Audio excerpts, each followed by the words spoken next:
Rayalaseema lift irrigation పనులను ఆపేయాలి అని అంటూ ఏకంగా తెలంగాణ ముఖ్యమంత్రి గారు అసెంబ్లీలో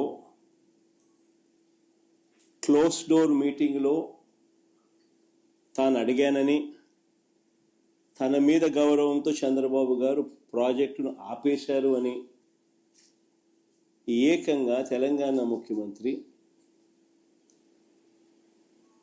తెలంగాణ నిండు అసెంబ్లీ సభలో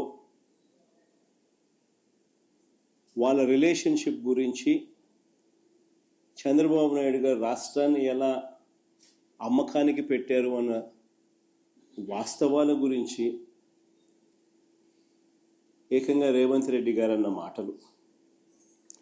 నిజంగా ఇది చూసిన తర్వాత ఒకసారిగా రాష్ట్ర ప్రజలకు అందరికీ కూడా, రైతన్నలందరికీ కూడా, మరీ ముఖ్యంగా రాయలసీమ, నెల్లూరు ఈ ప్రాంతాలకు సంబంధించిన రైతులకు నిజంగా చంద్రబాబు నాయుడు అనే వ్యక్తి ఒక విలన్ క్యారెక్టర్ కింద కనిపిస్తుంది.